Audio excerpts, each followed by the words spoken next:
Locked On Podcast Network presents Locked On Sports Today. The Houston Texans are doing things, albeit confusing things, as legal tampering continued in the NFL on Tuesday. Also, the Colts made a strange move at quarterback, and the Bucs need the 4 seed the most in the East. I'm Peter Bukowski, starting your day with the can't-miss stories and biggest debates in sports.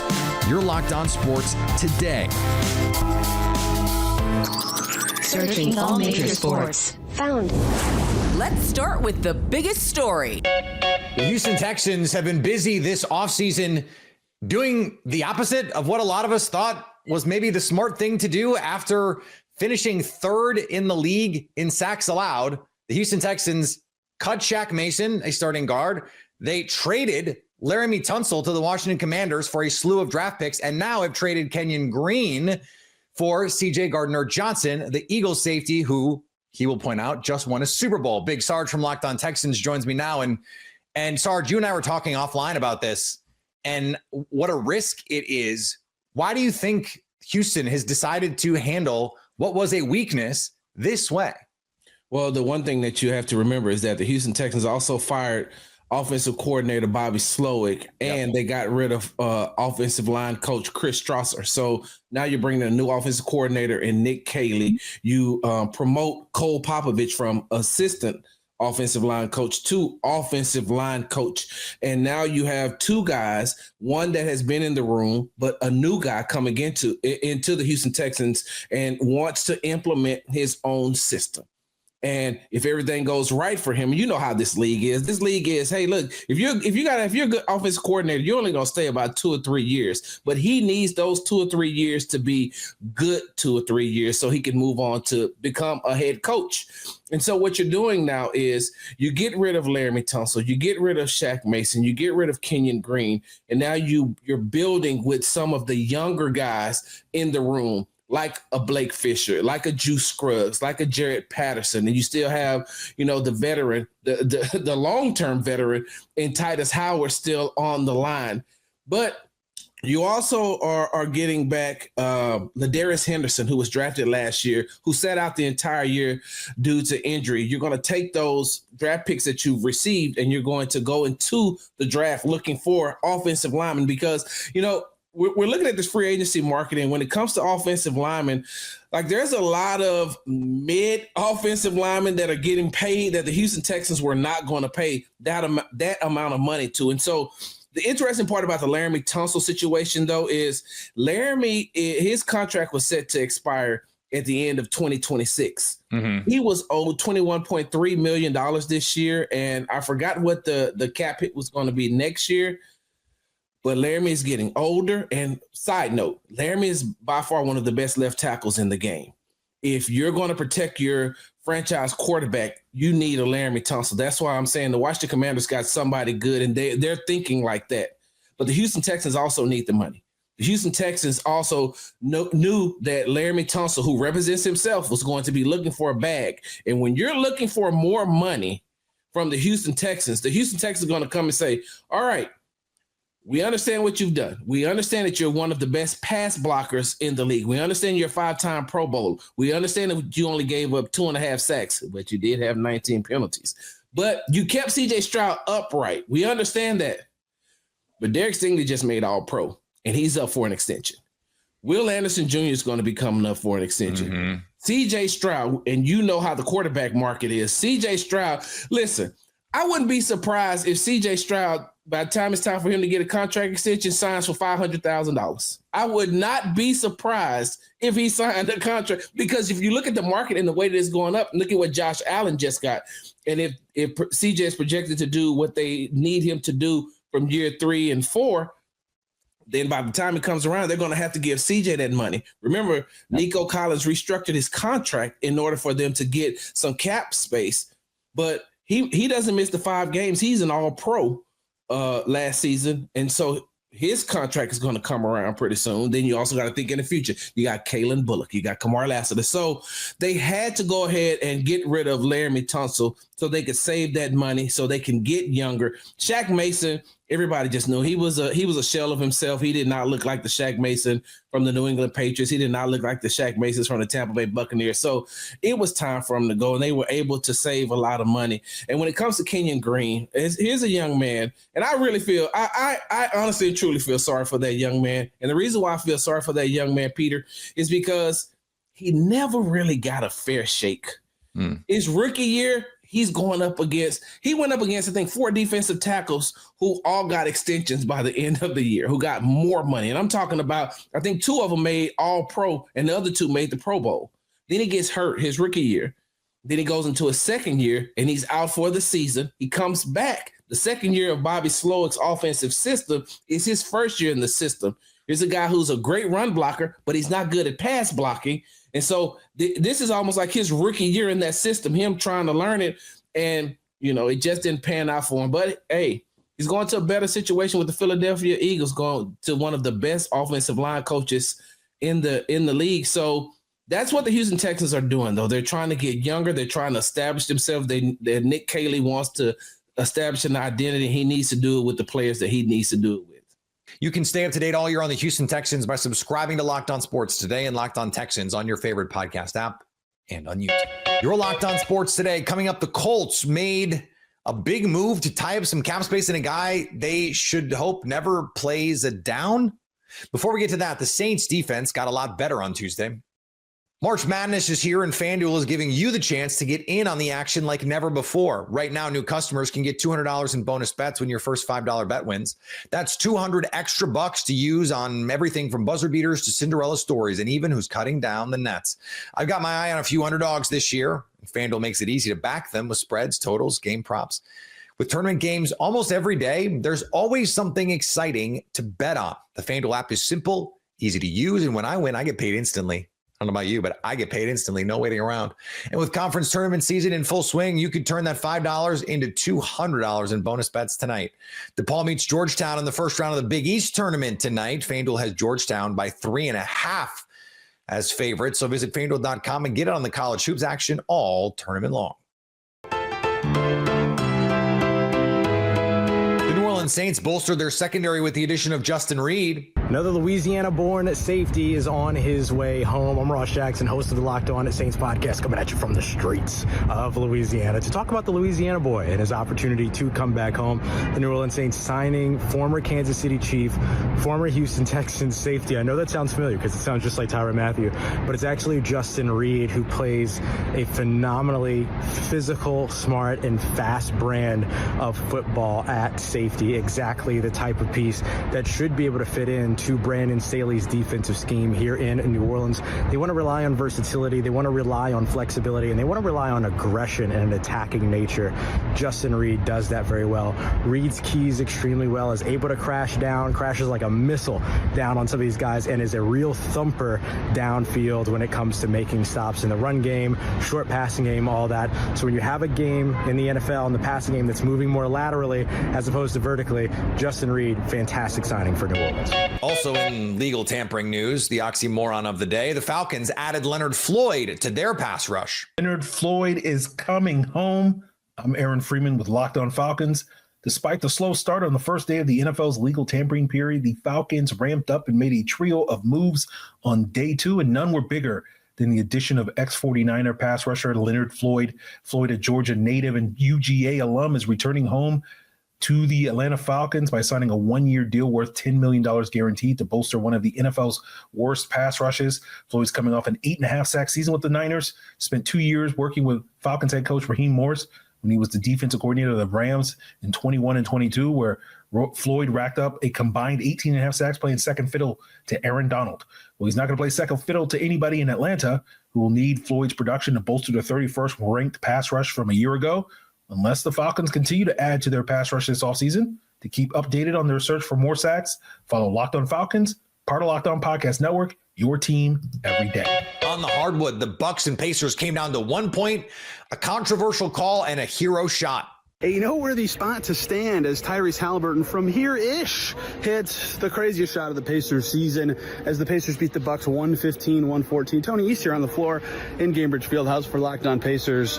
What a game. Pacers needed this one. The Bucks tiebreaker still hanging in the balance. Playoff seeding at stake. Pacers not playing well. Tyrese Halliburton returns from injury and just what a moment. Pacers down 3 with just a few seconds to go. They're in a beautiful play that they've run many times late in games before. Get a 3 off, which is hard to do. Tyrese Halliburton makes it over Giannis, gets fouled, hits the free throw, and they walk out winners by 1. Just an unbelievable finish to a crazy game that, again, the Pacers needed. And they played pretty well and generated good shots, but couldn't make them. And the Bucks were better late until that moment. Probably one of the top 3 signature shots of Halliburton's career. Most of them have come against the Bucks. Pacers keep pace in the standings. They play Milwaukee again on Saturday. Well, much more on Locked On Pacers. And the Boston Bruins got a big win over the Florida Panthers, albeit with former Bruin Brad Marchand watching from the Panthers locker room. After a crazy and emotional week for the Boston Bruins and their fans, this team just pulled off, quite honestly, the most impressive win of the season. This is Ian McLaren, host of Locked On Boston Bruins, and with the rival Florida Panthers in town with now former captain Brad Marchand watching from the visitor locker room, the Boston Bruins, who were down 2-0 in the third period, rallied for a regulation victory over those Florida Panthers. Defenseman Nikita Zadorov putting an exclamation point on the win with a beatdown of Sam Bennett in the final seconds. The new core guys stepped up, including David Pastrnak, Mason Lohrei, Pavel Zacha, as well as some contributions from Elias Lindholm, Casey Middlestat. And again, just a complete effort, especially in the third period for this team when things were not looking good at all. And, you know, they're still out of the playoff race, but those are the kind of nights that you remember as a fan, and what a performance they put on, especially in the third period to beat, a team that, even with Brad Marchand on, it's not one you want to root for, and the Bruins certainly came out on top in this one. What a win. Catch Locked On Boston Bruins for all the latest. One of the more surprising moves out of the legal tampering period on Tuesday. Indianapolis, as the Colts signed Daniel Jones to, this is their words, compete with Anthony Richardson for the starting quarterback job. Compete with Anthony. I'm reading this correctly. Compete with the guy they took in the top 10 like yesterday. Locked On Colts host Zach Hicks sees this as a silly move to tie up so much cap space in a guy you hope doesn't play. But yeah, Daniel Jones coming to Indianapolis to compete with Anthony Richardson. And my overall thoughts on that are, I don't really think this is much of a competition still. I know that the money is kind of hefty, and the Colts have made this emphasis all offseason to say that, hey, this is an open competition. Whoever wins it in training camp is going to be our starter. But I would put kind of an asterisk on that in terms of saying, like, it's like the similar type of competition to when Richardson first came into the league and they said that he was competing with Gardner Minshew for the starting job in week 1. It was more so Richardson competing with himself to see who was going to be the starter in week 1. Like, if Richardson comes into camp, looks out of shape and not interested and looks like he hasn't made any improvements, then they'll go with Daniel Jones. But I don't think there's anything that Daniel Jones can do to win this competition in camp. It really comes down to how Anthony Richardson looks and what Anthony Richardson does or doesn't do in training camp. That'll determine who the starter is for the Colts going into the season. Now, part of this signing and why I think coming to Indianapolis was intriguing for a player like Daniel Jones is that even if this isn't like a true competition, like, look, I'm sure Daniel Jones knows that he's not coming in here with a real competition. Like, it comes down to Anthony Richardson, what Anthony Richardson looks like. But the fact of the matter is Richardson's played fewer than 50% of his games in the NFL in terms of, from injuries to the benching that happened last year. Like, there's a lot of reasons why Richardson has missed time. So if you're someone like Daniel Jones, you're looking at this Colts team like, hey, they have a really good running back. They have a good wide receiver core. They have, an offensive line that's in flux, but still a pretty good offensive line. And you're probably going to start a handful of games this season, regardless if you win a competition or not.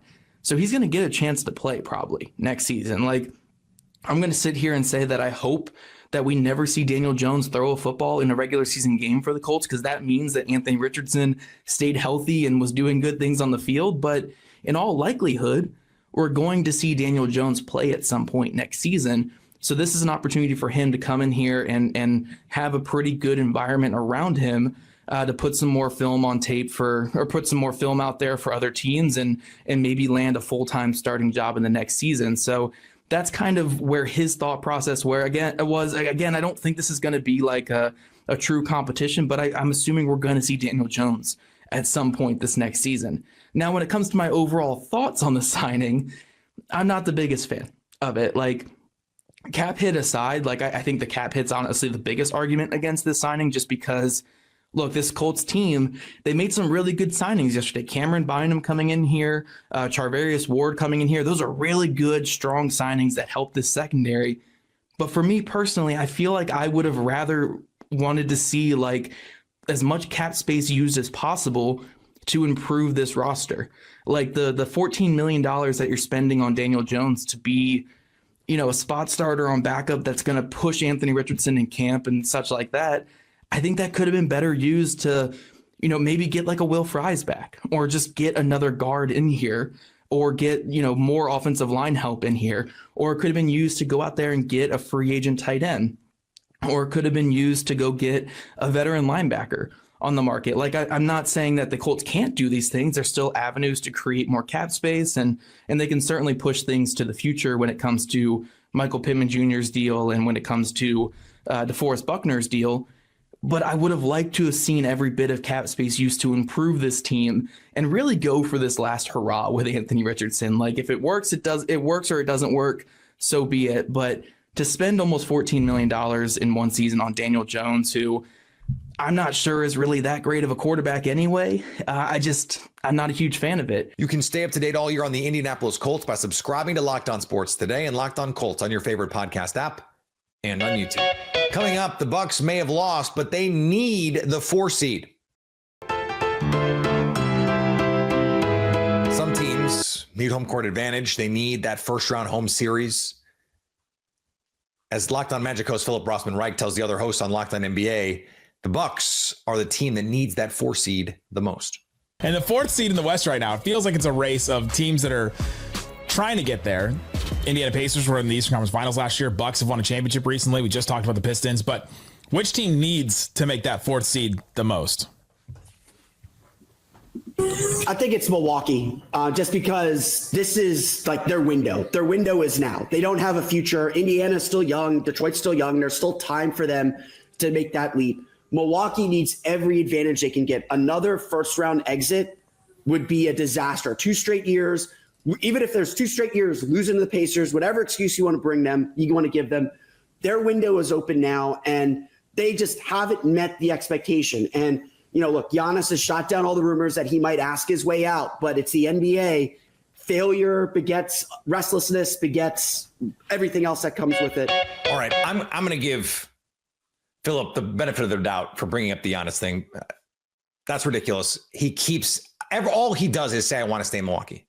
So let's just set that aside. But there is a practical part of this. The Milwaukee Bucks at home this year are 21-11.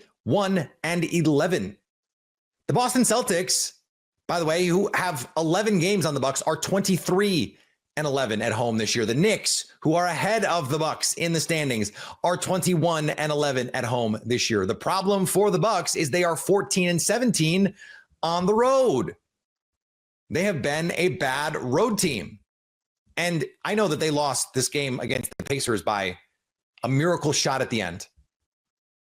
But guess what? They really did not deserve to win that game. They did not play well at all. It was kind of a miracle. They were in that position in the first place. They need home court advantage because they're a much better home team than they are road team. And the more series where they can have home court advantage, the better. And finally, Tiger Woods cannot win when it comes to his health.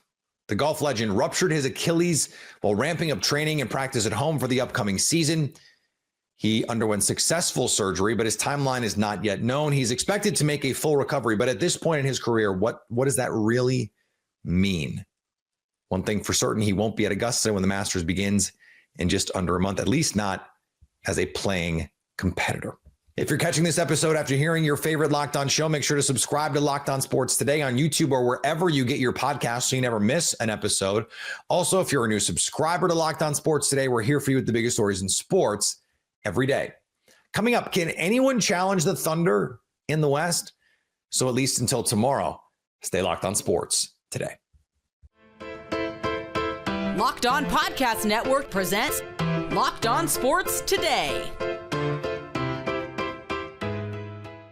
Go to our video on demand. Click on sports at the top of your screen. There, you'll find past episodes of Locked On Sports Today, plus other Locked On shows on demand.